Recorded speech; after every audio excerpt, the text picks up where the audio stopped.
అరే ఏంట్రా ఎక్కడికి తీసుకొచ్చావురా? మీకు ప్రశాంతతను ఇచ్చే చోటు. అరే ఇప్పుడు మనం శ్మశానానికి ఎందుకొచ్చావురా? మా మామయ్య ఈ శ్మశానంలో కాటి కాపరిరా.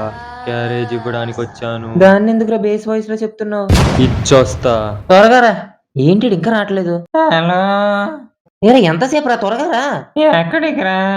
ఎక్కడేంట్రా శ్మశానంలో వెయిటింగ్ రా. ఏరా దెయ్యాలతో డేటింగా? అదేంట్రా మీ మామయ్య కాటి కాపరి క్యారేజ్ ఇవ్వాలన్నావు? ఏరా ఎంత నల్లగా ఉంటే మాత్రం మరీ కాటి కాపరి చేసేస్తావా? మామయ్య పూలాపరా. మరి నన్ను తీసుకొచ్చింది ఎవరు? నా పుట్టినరోజున పార్టీ ప్లాన్ చేసినట్టున్నారు. వచ్చేస్తున్నా. హలో సిరి, ప్లే హనుమాన్ సాంగ్స్.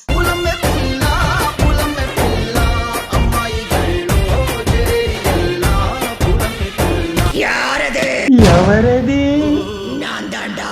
రాత్రి ఎండెందుకు ఉంటదండి? 102 మేడం? భయమేస్తుందంటే 1 అయ్యి ఉంటది. చూడండి ఫ్రెండ్స్, నా ఫ్రెండ్స్ నా బర్త్డే పార్టీ శ్మశానంలో ప్లాన్ చేశారు. చంద్రముఖి గారు ఇప్పుడు బొమ్మాలి. ఓలమ్మో పశుపతి బాబోయ్! ఓలమ్మో పశుపతా! పశుపతి అంటే మీకు భయమేనా చంద్రముఖి గారు? ఏంట్రా బెలూన్లు ఎట్టకుండా పూర్రెలెట్టారు. Happy birthday to me. ఇటు చూస్తే పశుపతి, ఇటు చూస్తే చంద్రముఖి, మధ్యలో ఈడొచ్చాడు. ఇప్పుడు ఏమవుద్దో.